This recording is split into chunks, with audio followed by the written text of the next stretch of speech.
क्या लिखा है 20 में, एक सिलेंडर है,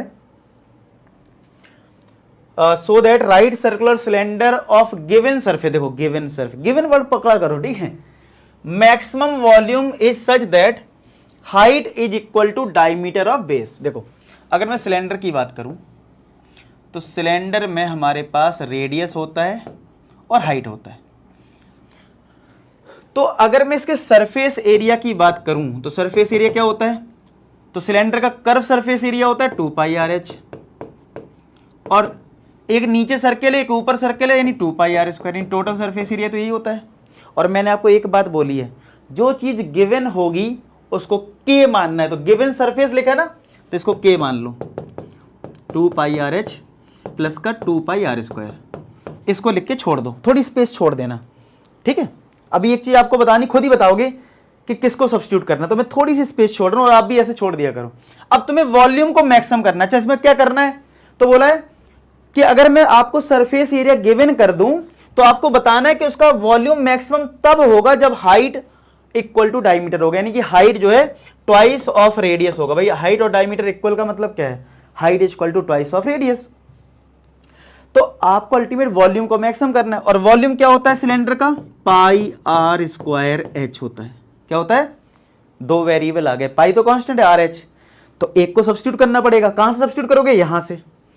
तो आप बताओ यहां से R को निकालना आसान है या फिर H को, मतलब सब्स्टिट्यूट करना ना, यहां पे किसी को भी निकाल सकते हो। तो R को निकालना आसान नहीं है, क्यों, R² भी है और फिर R भी है, कैसे करोगे, कॉमन लोगे। कुछ लोग सोचेंगे कॉमन ले लेते हैं सर, कॉमन ले लोगे तो R की वैल्यू R के टर्म्स में ही आ जाएगी। तो H निकालना है, क्योंकि अगर कोई क्वाड्रेटिक है फिर तो क्वाड्रेटिक फॉर्मूला लगाना पड़ जाएगा R निकालने के लिए।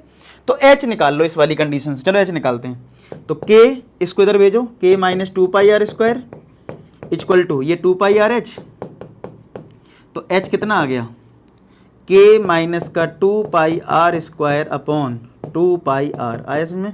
ये जो H की वैल्यू आई है इसको हम इधर सब्स्टिट्यूट कर देते हैं।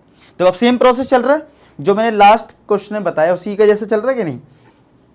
तो V equal to πr², H की value K minus 2πr² upon 2πr, ठीक है। पाई से पाई कट गया, R से एक R उड़ गया, क्या बचा देखें, तो V हमारा कितना बचा, V इज इक्वल टू, एक तो R बचा और नीचे 2 बचा है, तो R अपॉन 2 ब्रैकेट में K माइनस का 2πr², ये आ जाएगा, ठीक है। या 2 जो है वो कांस्टेंट है वैसे भी, तो 1/2 को बिल्कुल अलग ही कर लो, जिससे डिफरेंशिएशन में दिक्कत नहीं आएगी। एक बार फिर से देख लो, πr² और H की वैल्यू रख दी K minus 2πr² upon 2πr, पाई R कट गया, एक R बचा, 2 बचा, और ये अब क्या करते हो, डिफरेंशिएट किसके रिस्पेक्ट में, R के रिस्पेक्ट में करोगे ना, K तो कांस्टेंट है। तो अब हम R के रिस्पेक्ट में इसको डिफरेंशिएट कर देंगे। अब 1/2 तो बाहर रहेगा, 1/2 क्या रहेगा, बाहर रहेगा, क्या दिक्कत है भाई 1/2 को, ठीक है, 1/2 बाहर करो। अब इसमें और इसमें लगा दो प्रोडक्ट रूल, क्या लगा दो, प्रोडक्ट रूल, चलो लगा दो R।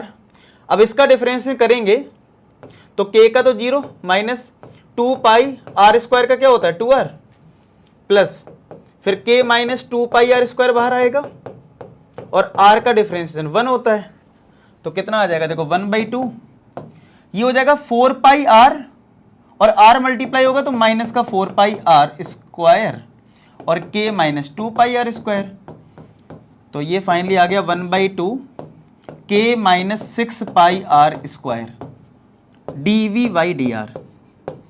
इसको ब्रैकेट में डाल दो क्योंकि अब ये सिंप्लीफाइड रिजल्ट है।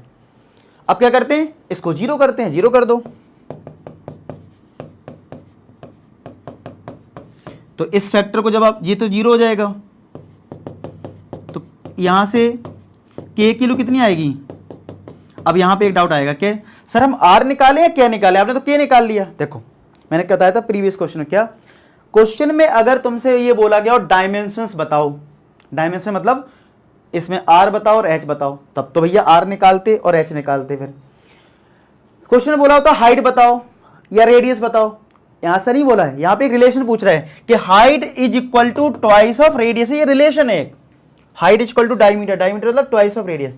तो जिस क्वेश्चन में दो वेरिएबल में रिलेशन पूछे तो बेस्ट तरीका बता रहा हूं उसमें K निकालना, गलती से भी आर मत निकालना, बहुत कैलकुलेशन हो जाएगी। खुद सोच के देख लो, मैं बताऊं, अगर तुम यहां पे, चलो कोई बच्चा आर निकालता है, मैं तरीका बताता हूं ना, सुनना मेरी बात। और कोई बच्चा यहां पे आर निकालेगा तो कितना आएगा, k अपॉन 6 पाई, और फिर स्क्वायर रूट भी आएगा क्योंकि आर स्क्वायर है। फिर इसकी वैल्यू को आप यहां पुट करोगे, इतना कॉम्प्लेक्स, देखो k माइनस 2 पाई आर, यहां भी नीचे भी, फिर सिंप्लीफाई करोगे, h देखोगे, फिर h और r को कंपेयर करोगे कि सर h और r कैसे इक्वल है समझ रहे हो। और अभी तो आप चुटकी में देना आंसर आएगा, अभी मैं बताता हूं कैसे आएगा चुटकी में, ठीक है। अभी h इक्वल टू 2r तो तुरंत आ जाएगा। चलो मैं कर दूं, पहले वही काम कर लेता हूं, आपको कॉन्फिडेंस, मजा आ जाएगा। चलो इस वाली कंडीशन में k की वैल्यू पुट कर दो, ठीक है ना। h इज इक्वल टू, ये जो k है ना इधर पुट कर दो 6 पाई आर स्क्वायर, आपको वही मजा आ जाएगा बहुत। 2 pi R square upon 2 pi R, 2 pi R sorry, तो 6 माइनस 2 कितना होता है, 4 pi R square upon 2 pi R, R से आर कट गया, पाई से पाई कट गया, 2 से 2 कट गया, एक आर बचा, तो क्या देखो h इक्वल टू 2r आ गया, यानी h इक्वल टू डायमीटर हो गया कि नहीं हो गया, आया मजा, हो गया। अगर सोचो, अगर तुमने k ना निकाला होता इस क्वेश्चन में, अगर r निकाला होता और r की वैल्यू यहां सब्स्टिट्यूट की होती, सोच के देखो, करके देखो एक बार, खुद पता लग जाएगा कि इसका मैं जो बता रहा हूं उसका लेवल क्या है। अगर तुम यहां पे क्या करते, अगर r को सब्स्टिट्यूट करते तो बहुत खतरनाक कैलकुलेशन होती, ठीक है। और फिर कंपेयर भी करना पड़ता कि h इक्वल टू 2r है कि नहीं है। तो ये अच्छा, एक काम और, ये तो मैंने आपको थोड़ा कॉन्फिडेंस लेवल आपको बढ़ जाए इसलिए पहले कर दिया, लेकिन आपको पहले क्या करना है, मैंने स्पेस भी छोड़ रखी इसलिए आपको याद हो, जीरो करने के बाद जो वेरिएबल निकलते हैं वो ठीक है, उससे पहले आपको करना है सेकंड ऑर्डर डेरिवेटिव। ये इसके बिना काम नहीं चलेगा, क्योंकि आपने अभी वॉल्यूम को मैक्सिमम कहां करा, तो वो काम पहले करना फिर सब्स्टिट्यूट करना, वो तो मैंने कर दिया इसलिए कि आपको ये चीज समझ में आ जाए कैलकुलेशन इजी कैसे होती है। चलो इसको एक बार और डिफरेंशिएट कर दो, D square V upon D R square, ठीक है। अब आपको स्टेप याद हो गए होंगे ना, 1/2 बाहर, के कांस्टेंट में 0 माइनस 6 पाई आर स्क्वायर का डिफरेंशिएशन 2r, 2 से 2 कट गया, यानी माइनस का 6 पाई आर आ गया, 6 पाई कांस्टेंट टर्म, रेडियस भी कांस्टेंट टर्म होगी, बाहर नेगेटिव है यानी नेगेटिव आंसर आएगा, तो मैक्सिमम वॉल्यूम हो गया, मैक्सिमम वॉल्यूम, क्या दिक्कत है, आया समझ में, हो गया क्वेश्चन का काम खत्म, बताओ क्लियर है क्या।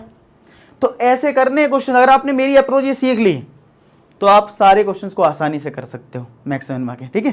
चल ये नोट हो गया, नोट कर लीजिए। अब करते हैं नेक्स्ट 21।